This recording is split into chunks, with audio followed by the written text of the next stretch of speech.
Saludos, muy buenos días. Aquí estamos en ese miércoles ya. Bueno, señores, ya terminamos con la semana primera de este mes de junio.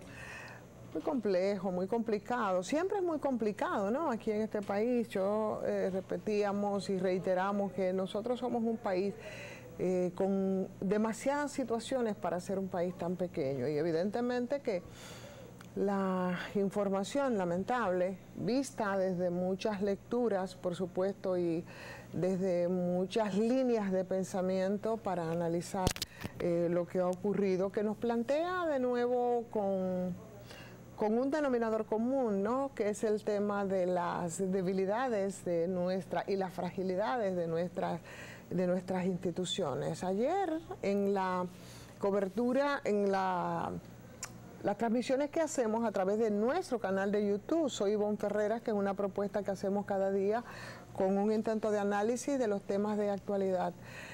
Precisamente viendo en alguna perspectiva distinta todo lo que ha acontecido y a partir de todas las especulaciones que se hacen, sobre todo con los cuestionamientos al tema de la seguridad, que evidentemente falló terriblemente, y aunque una no es experta en temas de seguridad, no hay que ser un mago, ni hay que ser un técnico de la NASA para darse cuenta que hubo un error garrafal en términos de la seguridad. Pero ¿por qué ese fallo en la seguridad? ¿Qué pasó ahí? Bueno, el tema de ese fallo tiene que ver con la debilidad institucional, y así exactamente titulaba. Les invito de paso que busquen entonces esa transmisión en YouTube. Se llama Así Soy Ivonne Ferreras, no por petulancia, sino porque ahí simplemente soy tal cual en el enfoque de los temas. Y eso, así decía, ¿falló la seguridad o falló la debilidad institucional? Evidentemente que lo último.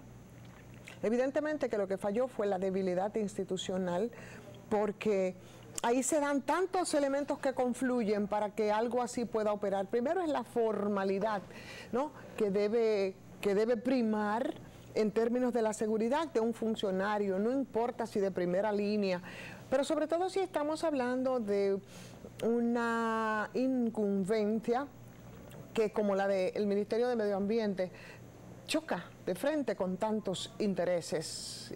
Evidentemente que ahí para nosotros poder preservar algo que tiene que ver con la vida de la gente, bueno, pues tú tienes que chocar con intereses de gente que precisamente les importa muy poco, mucho más allá de algún medio o método de acumulación, como es, por ejemplo, la violación a nuestro ecosistema, a nuestra flora, a nuestra fauna, a nuestros ríos, muy por encima, ¿no?, de la colectividad. Ahí está. Y dentro de todas las opiniones que han circulado procurando las razones de por qué se produjo un hecho de violencia tan lamentable y tan terrible como el que nosotros vivimos, se hablaba precisamente, se mencionaba con nombres, y aprovecho para simplemente hacer referencia a esto. Hablaba de, bueno, de gentes vinculadas a una cementera, y nosotros precisamente aquí en este espacio hemos llevado la voz cantante. Aprovecho, ¿no?, para seguir tratando el tema sobre el fallo de la seguridad y las debilidades institucionales. Por ejemplo, para ilustrar, vimos esta semana, lo hacía Fernando cuando el lunes presentaba este programa, este punto crítico, sobre, por ejemplo, Baitoa, que ese día estaba en huelga, y estaba en huelga porque hay una empresa cementera, Cemento Cibao, así se llama, que quiere simplemente violentar toda esa loma, que es la loma del Melao, que queda en la comunidad de Baitoa, y que tocaría y mataría 8 afluentes que son los que permiten el agua, por ejemplo, en Santiago y en otras comunidades del Cibao. Imagínense ustedes lo que significa enfrentar esos sectores poderosos empresariales. Imagínense lo que significaría hacerlo desde el Ministerio de Medio Ambiente o de las instancias que tengan que ver con esto, cuando incluso ha habido actitudes bastante violentas en contra de la comunidad que se opone a que esas acciones violentas perturben la vida de la gente, ¿entiendes? O sea, hablamos de un ministerio que choca intereses bastante fuertes. muy, muy fuerte, y que lo venía haciendo de alguna manera, ¿no? En muchos puntos donde se había acumulado ese tipo de abuso, pero además teníamos antecedentes respecto a esto, y creo que era en el día de ayer y en este mismo escenario que hablábamos sobre lo que había ocurrido con el tema de las areneras, en San Cristóbal, sobre todo, que acabaron con esos ríos. El río Nizao es un desastre, ¿no? Y hablábamos del caso de Sixto, que era un dirigente comunitario, e incluso el periodista Daniel Martich, que después murió en circunstancias medias extrañas también, que se vinculan incluso a intereses de ese tipo. Entonces, un ministerio que tiene que enfrentar todos esos intereses y todos esos negocios abusivos por demás hacia un país que necesita, hasta por su condición de insularidad, de cuidar, ¿no?, nuestro medio ambiente, nuestro ecosistema, enfrentar permanentemente esos ecocidios. Bueno, pues evidentemente que eso plantea problemas, aunque no necesariamente estamos diciendo que esa es la causa. Estamos hablando de la seguridad que se debió tener con una persona que vive enfrentando esos intereses. Pero esas debilidades institucionales que incluso no se colocan por encima hasta de lo que pueda sugerir, como fue en el caso, según las versiones recogidas, del propio Orlando Jorge Mera, lamentablemente ahora ya sin estar con nosotros, era de parar porque era una persona que era mi amiga o era una persona conocida. De hecho, no se discute que era una persona muy vinculada, muy cercana y muy amiga. Pero bueno, si nosotros tenemos este protocolo, ahí no tiene que ver con personas amigas, ahí se rigen ni por amiguismo, ni por lo que diga el incumbente, sino por lo que dice el protocolo. Pero eso, ojo, eso es un país donde las instituciones, la institucionalidad se respete, no se hace. Y de ahí, a partir de ahí, entonces, toda una serie de preguntas que se hacen en torno a cómo debió actuar esa seguridad, entre comillas, empezando porque no debió penetrar. Yo creo que eso debe ser el asombro para un país de verdad, con instituciones fuertes, de muchos países. ¿Cómo es posible que pueda penetrar a una oficina pública una persona armada? No importa quién sea, pudo haber sido la madre, puede haber sido personas íntimas, tu esposa. No, es un asunto de lo que plantea el protocolo. Pero dado el hecho después, hay tantas preguntas por hacer que me encantaría, y vamos a procurar, si conversamos con algún experto en seguridad en este mismo punto crítico. Porque ¿qué pasa en una oficina, en un lugar cerrado, cuando se disparan, cuando hay 7 impactos de bala? Ustedes se pueden imaginar el estruendo que eso pueda causar. Pero ¿y la seguridad que estaba en el antedespacho entonces del ministro? Cuando sonó un primer disparo, un segundo disparo, un tercer, ¿qué pasó? ¿Qué hizo? ¿Salió igual despavorido como todo el grueso de la institución, que se entiende perfectamente? ¿O qué hizo? Porque después lo que tenemos entendido es que la puerta hubo que forzarla y abrirla de manera forzada cuando nadie salía. Pero y antes y después, y cuando sonó el primer impacto, ¿cuál debió ser, preguntaría yo a un experto en seguridad, la reacción entonces de los custodias o de los que estaban encargados de la seguridad del ministro, mucho más allá de la seguridad del edificio y la institución como tal? ¿Qué pasa entonces con esas salidas de emergencia? Pregunto, ¿tienen o deben tener acceso a esas salidas de emergencia personas mucho más allá, en este caso, del funcionario y su seguridad? No importa quién sea, porque evidentemente que esta persona sabía y conocía de esa salida de emergencia. Esas salidas de emergencia normalmente no son abiertas a todo el que confluye a esas oficinas. Entonces, eso es otro fallo. Pero una vez tomada esa salida de emergencia para, en medio de la confusión, esta persona desplazarse casi 3 kilómetros a la iglesia que quedaba más cercana, desde la que pudo perfectamente irse, que bueno que finalmente terminó entonces entregándose a las autoridades. Pero ¿qué pasó entonces a la salida, en medio de ya una situación creada como la que se produjo en el día de ayer? ¿Qué pasó a la salida de de esa puerta de emergencia. No había tampoco nadie, no había vigilancia, no había nada. ¿Qué pasó ahí? Entonces, yo creo que ya nosotros habíamos tenido experiencias de este tipo.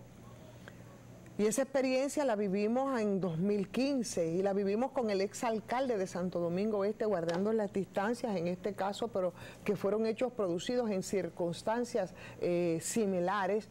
Oye, que obligaba a que esto sirviera de referencia para que nosotros pudiéramos tener un comportamiento distinto respecto a la seguridad de personas que cumplen con funciones públicas. Hasta porque no hubo una complacencia en algunas solicitudes en un país, por ejemplo, que está acostumbrado a que aquí la gente invierte y financia, porque igual hablamos y volvemos al punto de la institucionalidad, los partidos, las leyes electorales de partidos que parece que no funcionan y cualquiera financia a un candidato o a cargos congresuales, municipales o presidenciales. Y esos financiamientos se ven como una inversión. Y se ven como una inversión porque aquí esas mismas debilidades dan la oportunidad para eso, para que tú inviertas y después recojas. Y luego, muchas de estas personas entienden que son dueños de los cargos públicos, de esos funcionarios o de esos legisladores o de esos alcaldes o regidores a los que ellos ayudaron o dieron apoyo de tipo económico o en los que ellos invirtieron. Y las presiones después son fuertes. Estoy diciendo que no estoy diciendo que tengan nada que ver con este caso ni con las razones. Estoy hablando de esas debilidades que nosotros vemos permanentemente y que plantean, por supuesto, un tema también de seguridad de esos funcionarios. Eso pasa aquí. De gente que incluso financian y nadie le importa saber de dónde viene y cómo se ha acumulado ese dinero que se utiliza para financiar campañas. A veces son hasta una forma de lavar dinero que mal habido en muchos casos. Todo eso pasa en un país donde hay instituciones que no funcionan con la debida fortaleza como manda esta democracia que a veces, por lo menos teóricamente, nos hace sentir tan orgullosos y lo gritamos a todo pulmón y a los cuatro vientos para hacer críticas entonces de otras formas de manejar y de gobernar. Entonces, todo eso son parte, ¿no?, de las amenazas y parte también de la misma violencia producto de esas mismas debilidades institucionales. Entonces, la verdad es que mi conclusión, mucho más allá de ya de manera más minuciosa en términos judiciales y mucho más allá de lo que puedan arrojar las indagatorias que evidentemente se están haciendo respecto al confeso asesino de Orlando Jorge Mera, lamentablemente, mucho más allá de todo esto, yo creo que a Orlando Jorge Mera lo mató la debilidad institucional de nuestro país. Si funcionáramos como un verdadero país, probablemente la historia la estuviéramos contando de manera distinta. Y qué pena, porque no vamos a cansarnos de lamentar esa muerte. Todas las muertes son difíciles y cuando ya no nos inmutemos frente a esto, entonces las cosas serán mucho más graves. Pero hay personas que por lo que ha sido su tránsito por la vida, gente no solamente de bien, sino gente de buen carácter, gente sosegada, gente con siempre una sonrisa en la boca a pesar de todas las dificultades. Y miren, ese era Orlando Jorge Mera. Pero bueno, esperemos entonces que todo esto sirva para que reflexionemos y de una vez y por todas, aunque los dominicanos parece que ya no es que cuando nos roban ponemos candado, no, parece que cuando nos roben más de una vez, una, dos, tres veces, entonces es cuando vamos a reaccionar, que no deberíamos ser reactivos, sino deberíamos de ser más preventivos, más organizados, más institucionalizados. Y eso, de verdad, sigue fallando en este país porque están fallando las mismas estructuras y porque parece que los cambios que tienen que producirse serán estructurales y urgentes. Señores, vamos a hacer una pausa. Regresamos en breve, por supuesto, con el tema y con otros temas que queremos tratar en este día, que es miércoles, un miércoles bastante caluroso, como nos ha dicho la Oficina Nacional de Meteorología, y que ha hecho algunas recomendaciones, y esas recomendaciones tienen que ver para que ustedes a partir de esta hora, cerca ya de las 11 de la mañana, 10:30, bueno, pues se cuiden más de la exposición al sol, se aligeren un poquito de ropillas y, por supuesto, consuman mucho líquido para lidiar con estas temperaturas que hoy se nos proyectan entre 33 y 35 grados Celsius. No quieran imaginar lo que será esa sensación térmica casi cayendo la tarde, con pocas probabilidades de lluvia, con COVID que se despunta ya con 2 muertes, con casi 1000 casos, pero seguimos ahí tan campante como que nada pasa. Pero tan campante también las autoridades responsables de por lo menos persuadir, alertar y arrojar las informaciones necesarias como llamado de atención, a ver si nosotros podemos evitar, y está bastante avanzada, esta probable sexta ola del COVID. A la pausa y venimos de una vez.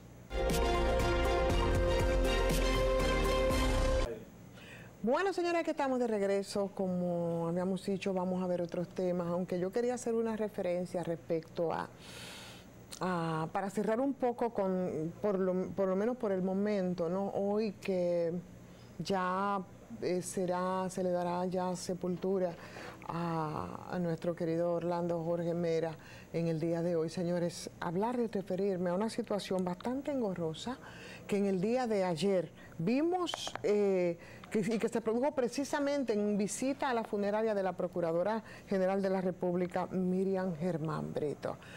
Vimos un acto tan bochornoso, pero tan bochornoso que a mí como periodista me llenó de vergüenza. Y yo me pregunto, yo digo, señores, ¿qué es lo que está pasando con nuestros periodistas? O sea, sentir vergüenza ajena frente a la pregunta de uno de los periodistas, que si no hablaba porque si tenía algún problema en la garganta, doña Miriam, que precisamente por el momento, ¿no?, por el lugar, no quería hacer ningún tipo de referencias. Y yo creo que tenemos que aprender y tenemos que, por encima de cualquier cosa, señores, debe imperar el profesionalismo, debe imperar el sentido común, debe imperar el tacto. Y, por supuesto, ¿qué pasa en los distintos escenarios? Yo creo que sí. Me parece que tenemos el audio de doña Miriam precisamente, y lo que decía los periodistas cuando la atosigaban en ese momento en el que, en vez de buscar informaciones y reacciones respecto a un caso que todavía estaba muy reciente, pues más bien debieron apoyarse en una crónica de lo que estaba ocurriendo en el día de ayer. Vamos a escuchar la reacción de doña Miriam, que si no fuera por el momento y la solemnidad, yo pediría que le aplaudiésemos.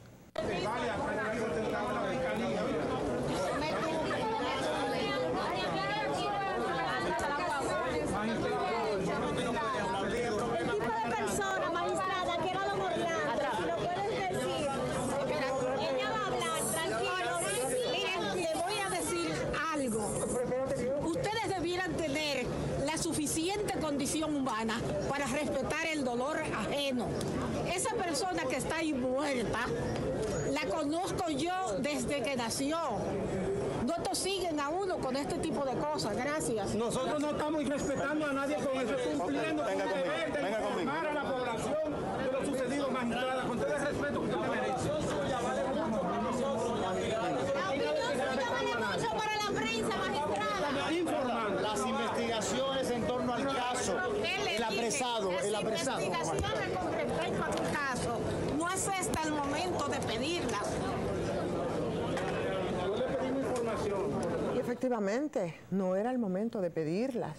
Y yo creo que tenemos que tener la capacidad de disentir. Yo creo que si no fuera por el duelo y lo que implica precisamente el duelo, ese recogimiento necesario frente a una circunstancia necesaria, yo pediría un gran aplauso, sí señor, para Miriam Germán, porque cuánta pobreza profesional mostraron los colegas, cuánta pobreza humana, señores, que debe tener quien proclama y respetar el dolor en nombre de cumplir con el deber de informar, pero más aún, hemos visto cualquier cosa a través de las redes sociales, pero escuchamos a uno hablar de que, no, pero entonces nosotros que los hemos apoyado, y a usted quien le dijo que los periodistas están ni para apoyar, ni para no apoyar a funcionarios algunos. Los periodistas están para contar historia. Pero sabemos la realidad, ¿no?, de algunos colegas, sobre todo muchachos jóvenes que ahora están en estas lides, y uno como periodista ya y reportero de muchos años sabe perfectamente, señores, lo que implica buscar, ir tras las noticias, tras la primicia, pero también tras detenerte ante los límites. Y hubo alguien que decía eso, no, y nosotros que le hemos apoyado, usted no está para eso, usted está para contar la historia. Y a veces, si no es la estructura de la pirámide invertida, del fulano dijo, cuándo, qué, cómo, son incapaces de hacer algo más. Yo quiero invitarlos a que se busquen el libro de Gabriel García Márquez, Los Grandes Comunicadores, para que ustedes entiendan, crónicas y reportajes, para que ustedes entiendan lo que significa y lo que implica hacer en cada espacio. Ahí era perfectamente posible, en esos escenarios, una crónica descriptiva. O sea, describir lo que estaba ocurriendo ahí, que te da una crónica maravillosa sobre el tema humano, sobre el drama, sobre las implicaciones que eso tiene. Pero esos son instrumentos y elementos que para tú hacerlo, tú tienes que estar más o menos formado. Nos quedamos en el qué, cuándo, quién, fulano dijo, y vamos con 2 párrafos, el fulano dijo tal o cual, más con morbo a veces, que incluso con una definición clara del impacto que eso pueda tener en términos políticos. Entonces yo creo que también dentro de tantas cosas que tenemos que repensar en este país, hay que repensar el ejercicio del periodismo.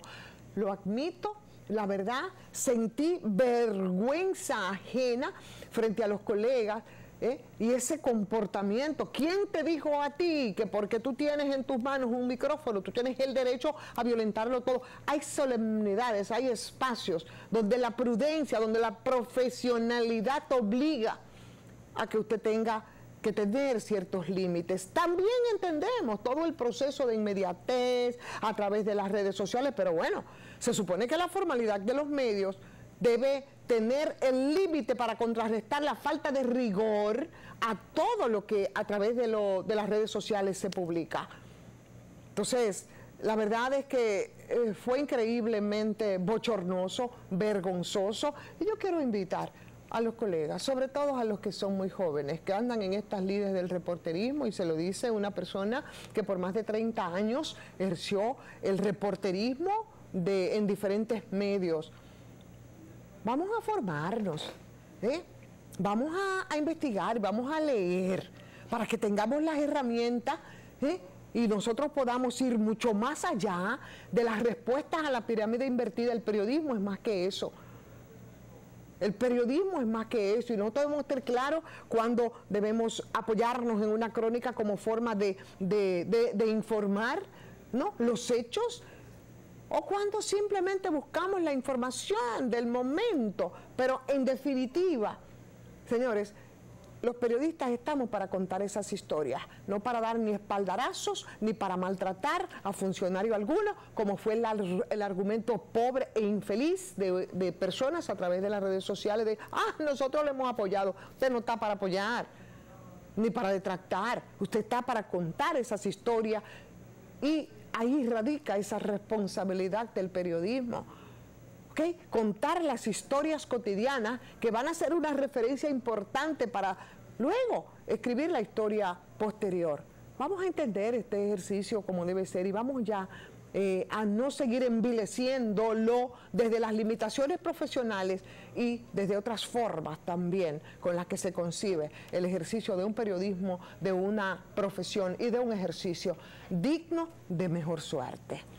Señores, comenzó ayer La cumbre de las Américas, la cumbre convocada en Los Ángeles, tenemos algunas imágenes ahí que bueno, gracias por el apoyo, que no ha sido más que otra prueba fehaciente, ¿no?, del carácter autoritario y antidemocrático de las élites que rigen en Estados Unidos, por supuesto con las limitaciones y la exclusión que se produjo con la no invitación a países que como Venezuela, Cuba y Nicaragua, pues simplemente confirma rotundamente, y se trata de un hecho de suma gravedad, porque conduce a otras exclusiones también bastante graves. Estados Unidos ha despreciado ese consenso de no exclusión a que había llegado y por el que Cuba había participado en la séptima y en la octava ediciones de esa cumbre de las Américas.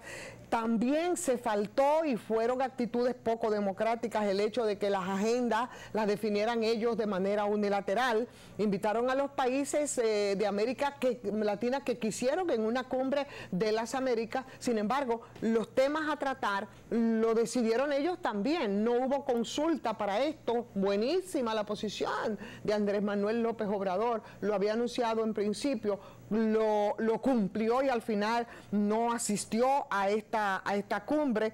Y bueno, hay otra grave acción que es muy antidemocrática del presidente Biden, y es que ni siquiera preguntaste a los países de América Latina y el Caribe cuáles eran los temas de su interés para discutir, con esa arrogancia usual de Estados Unidos en este caso.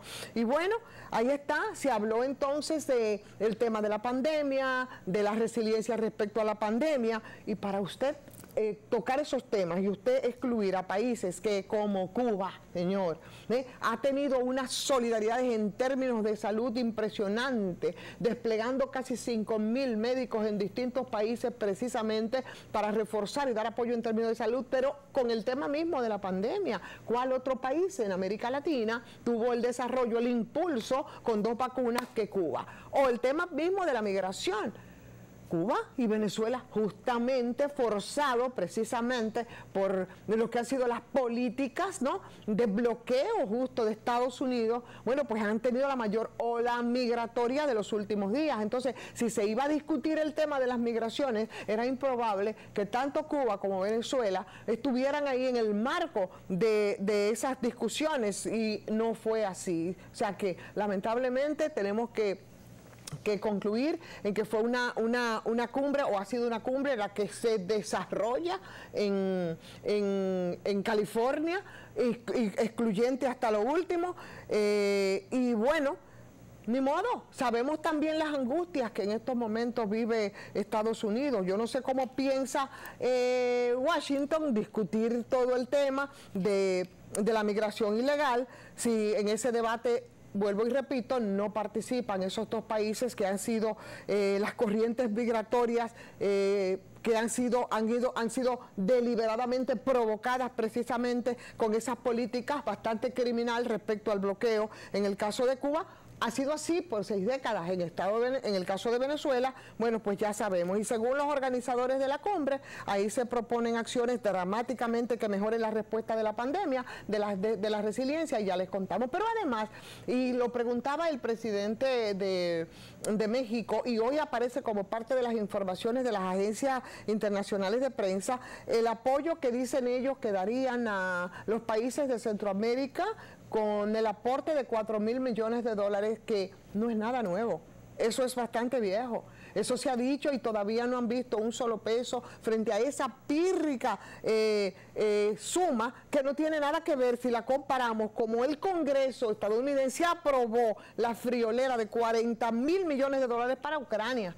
Y eso se hizo rápidamente. Entonces, ahora hoy aparecen hablando de esos 4.000 millones para Centroamérica, para como tope tema, para todo el tema migratorio. Sin embargo, para el apoyo a Ucrania, ¿no?, como parte de una intervención y de una situación en la que intenta Estados Unidos buscar un respiro frente a su situación bastante grave, y bastante complicada, que implica incluso un fracaso total en términos de las políticas migratorias. Para eso, la erogación de 4.000 millones de dólares, señores, se hizo de manera rápida. O sea que así están las cosas y evidentemente se ha mostrado que en nuestra región los gobiernos dóciles y las elecciones de noviembre, que parecen ya que mantienen bastante preocupados al presidente de Estados Unidos, parece que realmente es lo único que preocupa al alicaído gobierno de Biden. Lo demás, bueno, da la impresión que son contorsiones electoreras para lo que se asoma, según decía con mucha propiedad un periodista y sociólogo cubano que analizaba precisamente el tema de la cumbre y el tema de la exclusión, y me refiero a Ángel Guerra Cabrera, que es analista político, periodista cubano, que ha ejercido la docencia en varias instituciones y que nos mostró una perspectiva bastante interesante respecto a esa cumbre que creemos definitivamente que hará más mal que bien a las políticas de Washington, que necesita oxígeno en estos momentos. Así es que, bueno, ahí está el presidente Luis Abinader para una cumbre, participando en una cumbre que no es nada más y nada menos que en contra de la democracia que ellos dicen reivindicar, con la exclusión de 3 países de América Latina. Señores, vamos a agradecer el acompañamiento que nos han hecho en este día miércoles. Lamento que hayan tenido que soportarme a mí solita aquí, y ya mañana vamos a hablar, por supuesto, de salud mental con nuestra querida Milka Castro, y vamos a tocar el tema de la violencia y esa escalada que se produce en distintos ámbitos. Ayer comenzamos a verlo con Hanoi y hoy ya algunas informaciones nos hablan de que un amigo en una comunidad de Barahona mató a otro amigo. Ustedes ven cómo se van replicando esas acciones de violencia. Vamos a verla desde los profesionales de la conducta y por supuesto de la salud mental mañana. Así es que pasen muy buen resto del día.